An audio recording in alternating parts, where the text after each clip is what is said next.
പരിശുദ്ധ അമ്മ ജീവനോടെ പ്രത്യക്ഷപ്പെട്ട ഈ ആൾത്താരയിൽ വന്ന് പ്രത്യക്ഷീകരണത്തിന് സാക്ഷിയാക്കി തന്ന പരിശുദ്ധ അമ്മയ്ക്കും എന്നെയും എൻ്റെ കുടുംബത്തെയും മാതാവിനും തിരുക്കുമാരനും കോടാനുകോടി നന്ദി.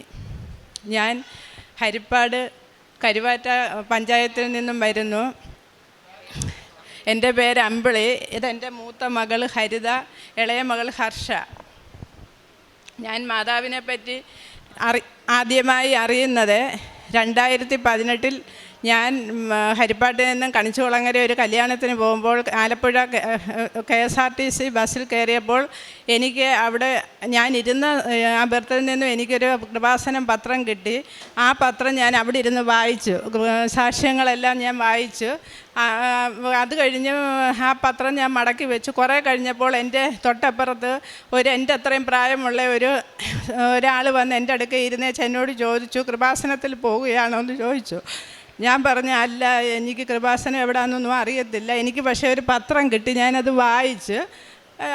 അന്നേരം ഞാൻ ചോദിച്ചു, നിങ്ങൾ അവിടെ പോവാണെന്ന് ചോദിച്ചവൻ പറഞ്ഞു ഞാൻ അവിടെ പോവാണെന്ന് പറഞ്ഞു. അപ്പം ഞാൻ അവിടെ ഇരുന്നത് ശ്രദ്ധിച്ചു, എവിടെയാണെന്നുള്ളത് ഞാൻ ശ്രദ്ധിച്ചു. അങ്ങനെ ഞാൻ ഇവിടെ കലവൂര് വന്നപ്പോൾ ഇവിടെ ആ സ്ത്രീ അവിടെ ഇറങ്ങുകയും അവിടെ നോക്കിയപ്പോൾ ഒരുപാട് വണ്ടികളും ഒരുപാട് ആൾക്കാരും അവിടെ കണ്ട്. അപ്പം ഞാൻ എൻ്റെ മോളുണ്ടായിരുന്നു, എൻ്റെ കൂടെ ഇളയ മോളുണ്ടായിരുന്നു. ഞാൻ മോളോട് പറഞ്ഞു, നമുക്ക് തിരിച്ചു വരുമ്പോൾ ഇവിടെ ഇറങ്ങി മാതാവിനോട് പ്രാർത്ഥിച്ചിട്ട് പോകണമെന്ന് പറഞ്ഞു. അങ്ങനെ ഞങ്ങൾ കല്യാണത്തിന് പോയി. അവിടെ കല്യാണം കഴിഞ്ഞ് തിരിച്ച് വന്നപ്പം ഞാൻ ഇവിടെ ഇറങ്ങിയപ്പോൾ ഇവിടെ അന്ന് ഇത്രയും വികസനമില്ലായിരുന്നു. ആൾക്കാരെല്ലാം വെളിയിലിരിക്കുമായിരുന്നു. അപ്പം ഞാനും മോളും ഇറങ്ങി. ഞാൻ അവിടെ ഒരാളോട് ചോദിച്ചു, എങ്ങനെയാണ് ഇവിടുത്തെ രീതികളൊക്കെ എങ്ങനെയാണെന്ന് ചോദിച്ചു. അന്നേരം എന്നോട് പറഞ്ഞ് ഇവിടെ അച്ഛനെ കാണണമെന്നും ഇവിടെ ഉടമ്പടി എടുക്കണമെന്നും ഒക്കെ പറഞ്ഞ് അന്ന് ഇവിടെ വലിയ ആൾക്കാരുമായിരുന്നു. നമുക്കകത്ത് കയറി ഒന്ന് തൊഴാനോ ഒന്നും പറ്റത്തില്ലായിരുന്നു. അപ്പം ഞാൻ വെളിയിൽ തന്നെ നിന്ന് അമ്മയോട് പ്രാർത്ഥിച്ച് എൻ്റെ കാര്യങ്ങളെല്ലാം പ്രാർത്ഥിച്ച് അമ്മയോട് പറഞ്ഞിട്ട് അപ്പം മോള് പറഞ്ഞു, എന്നാൽ നമുക്ക് പോകാം അമ്മേ, ഇവിടെ നിന്നാൽ നമ്മുടെ കാര്യങ്ങളൊന്നും ഇന്ന് നടക്കത്തില്ല, നമുക്ക് പോകാമെന്ന് പറഞ്ഞു. അങ്ങനെ ഞാനും മോളൂടെ അടുത്ത വണ്ടിക്ക് കയറി ഞങ്ങൾ വീട്ടിൽ പോയി.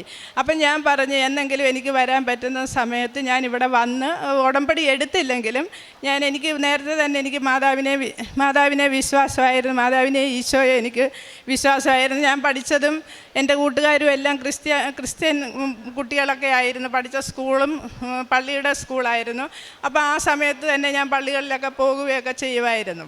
കിട്ടുന്ന സന്ദർഭങ്ങളിലൊക്കെ ഞാൻ പള്ളിയിൽ പോകാൻ പറ്റുന്ന സമയത്തൊക്കെ ഞാൻ പോകുമായിരുന്നു. പിന്നെ ഞാൻ 2024 ഓഗസ്റ്റ് 31 ഞാൻ ഇവിടെ വന്ന് ആദ്യമായി ഉടമ്പടി എടുക്കുന്നത്. 2018 ഞാൻ അറിഞ്ഞു, കൃപാസന മാതാവിനെ പറ്റി ഞാൻ അറിഞ്ഞു. എനിക്കെടുക്കാനുള്ള സാഹചര്യം പറ്റിയില്ലായിരുന്നു. ഞാൻ പിന്നീട്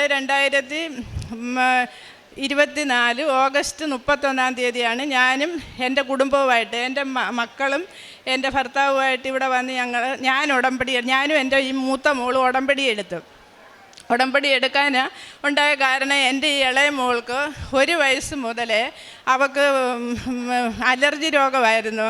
എന്നും ആശുപത്രി കൊണ്ട് നടക്കുമായിരുന്നു. എല്ലാ മാസവും അവൾക്ക് അങ്ങ് പനിയും കഫക്കെട്ടും വിമ്മിഷ്ടവും, അത് മാറത്തില്ലായിരുന്നു. അങ്ങനെ ഞാൻ അലോപ്പതി, ആയുർവേദം, ഹോമിയോ ഇതെല്ലാം ഞാൻ ഈ 2024 ഉടമ്പടി എടുക്കുന്നിടം വരെ ഞാൻ ആശുപത്രി കയറി ഇറങ്ങി അവൾക്ക് ഈ മരുന്നുകളെല്ലാം കൊടുക്കുമായിരുന്നു. 22 വർഷമോളം ഞാൻ ഈ ആശുപത്രി കയറി ഇറങ്ങി ഈ മകൾക്ക് മരുന്ന് കൊടുത്തു. അപ്പോൾ എൻ്റെ ഭർത്താവ് വീട്ടിലില്ല. ഭർത്താവ് മിലിറ്ററി ജോലിക്കാരനായിരുന്നു. ഞാനാണ് ഈ കുഞ്ഞിനെയും കൊണ്ട് എവിടെല്ലാം പോകണം അവിടെല്ലാം ഞാൻ ഈ കുഞ്ഞിനെയും കൊണ്ട് ഓടി നടക്കുമായിരുന്നു. അങ്ങനെ ഞാൻ സഹിയിട്ട് ഉടമ്പടി എടുത്തതിന് ശേഷം ഇതുവരെയും ഈ മോക്ക് ഞാൻ അലർജിയുടെയോ വിമ്മിഷ്ടത്തിൻ്റെയോ മരുന്ന് കൊടുത്തിട്ടില്ല. ഒരു പ്രാവശ്യം കണ്ട് ഒരു പനി വന്ന് അത് പാരസിറ്റമോൾ ഗുളിക കൊടുത്തു, അത് മാറിക്കിട്ടി. ഇതുവരെ അവൾക്ക് 1.5 വർഷമായി ഉടമ്പടി എടുത്തിട്ട് ഇതുവരെ അവൾക്ക് ഈ ഒരു അസുഖം ഉണ്ടായിട്ടില്ല. അത് എൻ്റെ ഒന്നാമത്തെ സാക്ഷ്യമാണ്. രണ്ടാമത്തത്, എൻ്റെ ഈ മൂത്ത മകൾക്ക് മൂത്ത മകൾ പറയും. എൻ്റെ പേര് ഹരിത. ഞാൻ 2017 മുതൽ ഒരു ജോലിക്ക് വേണ്ടി ട്രൈ ചെയ്യുമായിരുന്നു. ആദ്യം കുറേ നാൾ PSC പഠിച്ചു, പിന്നീട് ബാങ്ക് കോച്ചിങ്ങിനും പോയി. എന്നിട്ടൊന്നും എനിക്കൊരു ജോലി ശരിയാകുന്നില്ലായിരുന്നു. പിന്നീട് ഞാനൊരു ജോലി അത്രയും ആവശ്യമുള്ളതുകൊണ്ട് തന്നെ ഒരു പ്രൊഫഷണൽ കോഴ്സ് എടുത്ത് പഠിച്ചു. എന്നിട്ട് ഹസ്ബൻഡ് ദുബായിലായിരുന്നു വർക്ക് ചെയ്യുന്നത്. അവിടെ ഞാൻ പോയി. എന്നിട്ടും എനിക്ക് ജോലിയൊന്നും എനിക്ക് ശരിയാകുന്നില്ലായിരുന്നു. അവസാനം ഞാനൊരു ജോലി എക്സ്പീരിയൻസ് ഇല്ലാത്തതിൻ്റെ പേരിൽ എനിക്ക് വളരെ ബുദ്ധിമുട്ടായിരുന്നു ഒരു ജോലി കിട്ടാനായിട്ട്. പിന്നെ ഞാൻ ഇവിടെ വന്ന് ഉടമ്പടി എടുത്തു. ഇവിടെ വന്ന് ഉടമ്പടി എടുത്തതിന് ശേഷം അതിന് മുന്നേ ഞാൻ കുറേ ഇൻ്റർവ്യൂ അറ്റൻഡ് ചെയ്തു. പക്ഷേ എല്ലാവരും വിളിക്കാമെന്ന് പറയുന്നതല്ലാതെ എനിക്ക് അവർ പിന്നീട് വിളിക്കുന്നില്ലായിരുന്നു. പിന്നെ ഞാൻ ഈ ഉടമ്പടി എടുത്തതിന് ശേഷം ചെന്ന എല്ലാ ഇൻ്റർവ്യൂസും എനിക്ക് പാസ്സാകുകയും ചെയ്തു. അവിടുന്ന് എനിക്ക് ഒരേ സമയത്ത് തന്നെ 2 ജോലിക്ക് എന്നെ വിളിക്കുകയും ചെയ്തു. അതിൽ ഞാൻ പഠിച്ച ഫീൽഡിലെ ജോലി തന്നെ എനിക്ക് സെലക്ട് ചെയ്യാനുമുള്ള ഒരു അനുഗ്രഹം എൻ്റെ അമ്മ എനിക്ക് തന്നു. ആ സമയത്ത് ഞാൻ ഏറ്റവും മനസ്സിലാക്കിയ കാര്യം എന്ന് വെച്ചാൽ സെയിം ക്വാളിഫിക്കേഷൻ ആയിരുന്നു മുമ്പും ഉള്ളത്, പിന്നെ ഉള്ളത്. പക്ഷേ ഇപ്പോൾ എനിക്ക് മനസ്സിലാക്കാൻ പറ്റിയ കാര്യം not by merit, by grace വഴിയാണ് എനിക്ക് ആ ജോലി കിട്ടിയെന്നുള്ള കാര്യം എനിക്ക് ആ സമയത്ത് എനിക്കത് എൻ്റെ ഉൾക്കൊള്ളാനും മനസ്സിലാക്കാനും എനിക്ക് കഴിഞ്ഞു. അതായിരുന്നു. പിന്നീട് എനിക്ക് എനിക്ക് ജോലി കിട്ടുന്നതിന് മുന്നേ ഹസ്ബൻഡിന് സാലറി ഇച്ചിരി കുറവായിരുന്നു. അതായത് നമുക്ക് അവിടെ ദുബായ് ആകുമ്പോൾ റെൻറ്റൊക്കെ ഭയങ്കര കൂടുതലാണ്. അപ്പം നമുക്ക് എക്സ്പെൻസ് നമ്മളെ കൊണ്ട് താങ്ങാൻ പറ്റാത്തൊരു എക്സ്പെൻസ്. അപ്പം ഞാൻ അമ്മയോട് അത്രയും പ്രാർത്ഥിച്ചു, അമ്മയെ കുറച്ചും കൂടെ, കാരണം നമ്മൾ റെൻറ്റ് കഴിഞ്ഞാൽ പിന്നെ നമുക്ക് ആഹാരത്തിനുള്ള മാത്രമുള്ള പൈസയേ ഉള്ളൂ. അപ്പം ഞാൻ പ്രാർത്ഥിച്ചു, മാതാവേ ഒരു ഇച്ചിരി ശമ്പള വർധനവ് കൊടുക്കണേ. അതും മാതാവ് പ്രാർത്ഥിച്ച 1 മാസത്തിനുള്ളിൽ തന്നെ മാതാവ് ആ അനുഗ്രഹം എനിക്ക് തന്നു. പിന്നീട് എനിക്ക് ഉണ്ടായിരുന്ന ഒരു വലിയ തടസ്സം വെച്ചാൽ എനിക്കിവിടെ വന്ന് എനിക്ക് സാക്ഷ്യം പറയണമായിരുന്നു. അപ്പോൾ 1 വർഷം കഴിഞ്ഞിട്ടും എൻ്റെ ലീവ് എനിക്ക് അപ്രൂവായി കിട്ടുന്നത്. അതെന്താണെന്ന് വെച്ചാൽ എൻ്റെ കൂടെ ജോലിക്ക് വന്നൊരു കുട്ടി, അവൾക്ക് തൊണ്ടയ്ക്കൊരു പ്രശ്നമായിട്ട് അവൾ ജസ്റ്റ് 1 മാസത്തെ ലീവിന് വന്ന് തൊണ്ട കാണിക്കാൻ വേണ്ടി വന്നേ. അപ്പോൾ അങ്ങനെ ചെയ്തപ്പോൾ അവൾക്ക് ക്യാൻസറിൻ്റെ തുടക്കമായിരുന്നു. അപ്പോൾ അവൾക്ക് ട്രീറ്റ്മെൻറ്റ് ചെയ്യണമായിരുന്നു. അപ്പോൾ വർക്ക് ഫ്രം ഹോം ഞങ്ങളുടെ കമ്പനി അനുവദിച്ച് കൊടുത്തു അവൾക്ക്. അപ്പം അവൾക്ക് വിചാരിച്ച സമയത്തിനുള്ളിൽ ട്രീറ്റ്മെൻറ്റ് തീർന്നില്ല. അപ്പോൾ എന്നോട് പറഞ്ഞു, ഞാൻ അപ്പോഴത്തേക്ക് എൻ്റെ ലീവ് അപ്രൂവായി, ഞാൻ ടിക്കറ്റും എടുത്ത് വെച്ചിരുന്നു. അവസാന നിമിഷം അവർ പറഞ്ഞു ആ കുട്ടി വരാതെ എന്നെ വിടുകയല്ല എന്ന് പറഞ്ഞു, നാട്ടിലോട്ട് വിടത്തില്ല. എനിക്ക് കാരണം ടിക്കറ്റും എടുത്ത് വെച്ച് എനിക്കിവിടെ വന്ന് സാക്ഷ്യം എനിക്ക് പറയണം, അതാണ് എൻ്റെ ഏറ്റവും ഫസ്റ്റ് ഇമ്പോർട്ടൻസ്. അപ്പോൾ എനിക്ക് അത് ഭയങ്കര വിഷമമായി. ഞാൻ മാതാവിനോട് പറഞ്ഞു, മാതാവ് ഇതിനകത്ത് ഇടപെടണേ, അവളെ അവിടെ അസുഖങ്ങളെല്ലാം കുറച്ച് അവിടെ ട്രീറ്റ്മെൻറ്റും കഴിഞ്ഞ് അവളെ എത്തിക്കണേന്ന് ഞാൻ പറഞ്ഞു. എൻ്റെ ലീവ് അനുവദിച്ച് കിട്ടുന്ന 2 ദിവസത്തേക്ക് മുന്നേ ആയിട്ട് അവൾ പൂർണ്ണ ആരോഗ്യത്തോടെ കൂടി ഇപ്പോൾ തിരിച്ചെത്തിയിട്ടുണ്ട്. ഇപ്പോൾ അവൾ വന്നതുകൊണ്ടാണ് എനിക്കിവിടെ ലീവ് കിട്ടി എനിക്കിപ്പോൾ വന്ന് എനിക്ക് ഈ സാക്ഷ്യം പറയാൻ കഴിഞ്ഞതും. ഹസ്ബൻഡിന് എന്നും വയറ്റിൽ വേദനയും, അത് സ്കാൻ ചെയ്തപ്പോൾ പിത്തസഞ്ചിയിൽ 4.4 mm ഒരു കല്ലുണ്ടെന്ന് പറഞ്ഞു. അത് പോയില്ലെങ്കിൽ അത് ഓപ്പറേഷൻ ചെയ്യണമെന്ന് ഡോക്ടർ പറഞ്ഞ്. അത് ഞാൻ മാതാവിനോട് പ്രാർത്ഥിച്ചു, മാതാവേ ഇനി ഓപ്പറേഷൻ ചെയ്യേണ്ട ഒരു അവസ്ഥ വരുത്തരുതേ, അത് മാതാവ് ആ കല്ല് അതുപോലെ എടുത്തു മാറ്റി തരണമേ എന്നും ഞാൻ മാതാവിനോട് അന്ന് മുതലും പ്രാർത്ഥിച്ചു.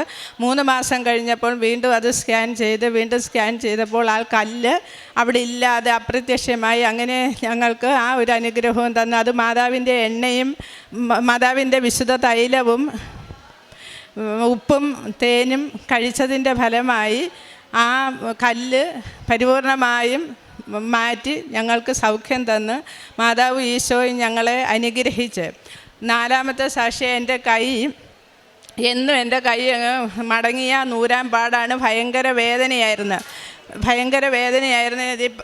കുറച്ച് നാൾ കൊണ്ടുണ്ടായിരുന്നു. ഈ ഉടമ്പടി എടുത്തതിന് ശേഷം ഞാൻ എന്നും ഇവിടുത്തെ വിശുദ്ധ തൈലം എൻ്റെ കയ്യിൽ പെരട്ടി അതിൻ്റെ ഫലമായി എനിക്ക് ആ വേദനയും ആ മടക്കിനും എനിക്ക് സൗഖ്യം തന്ന് മാതാവും ഈശോയും ഞങ്ങളെ അനുഗ്രഹിച്ചു.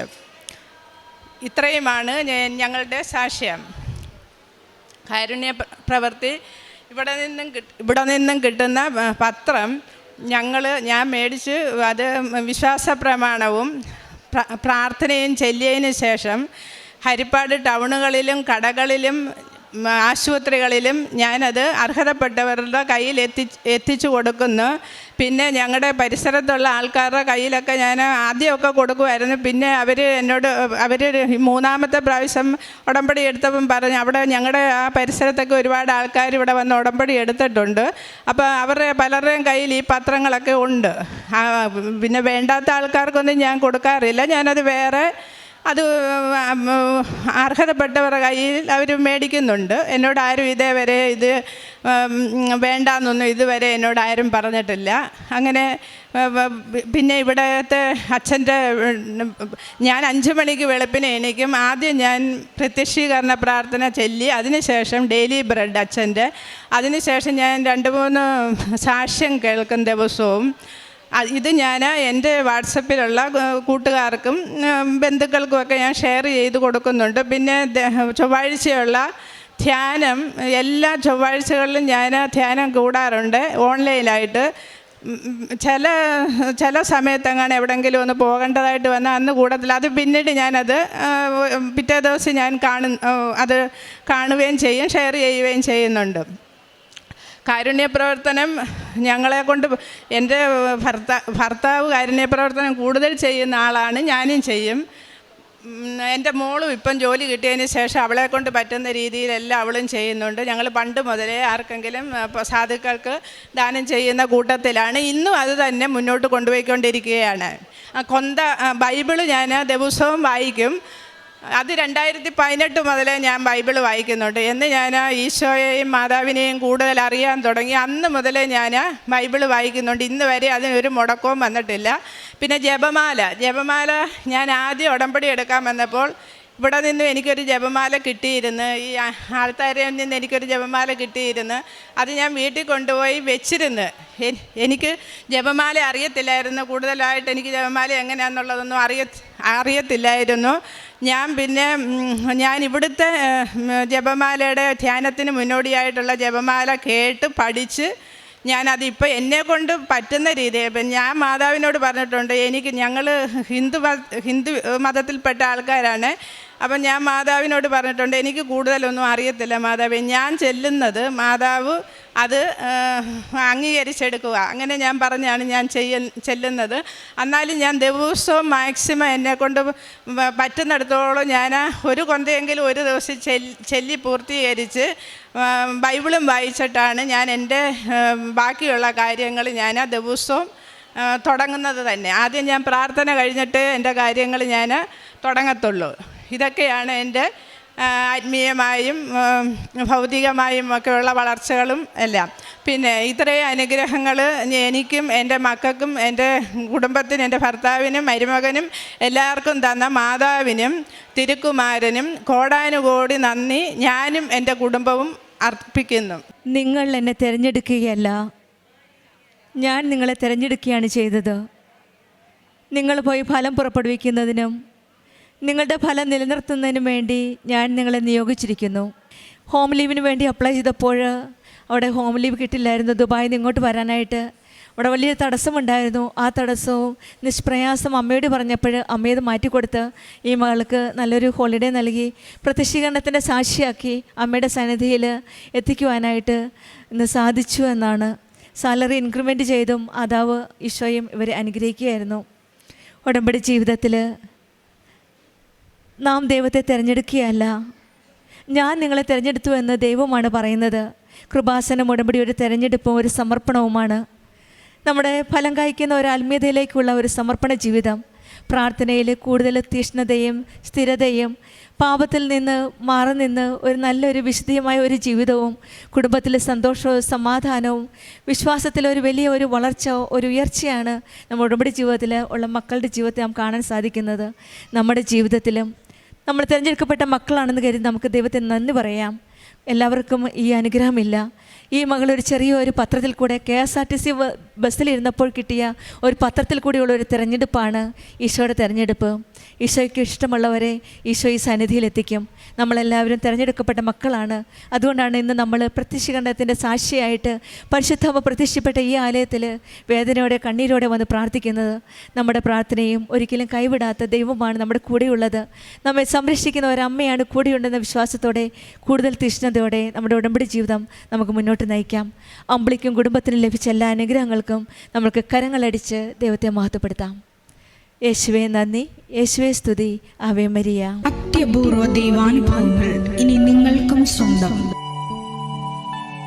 ഈ യൂട്യൂബ് ചാനൽ ഇതുവരെ സബ്സ്ക്രൈബ് ചെയ്തിട്ടില്ലെങ്കിൽ ഇപ്പോൾ തന്നെ സബ്സ്ക്രൈബ് ചെയ്യുക. ഈ വീഡിയോ ഇപ്പോൾ തന്നെ നിങ്ങളുടെ സുഹൃത്തുക്കൾക്ക് ഷെയർ ചെയ്തുകൊണ്ട് കർത്താവിൻ്റെ പ്രേക്ഷിതരാകുക.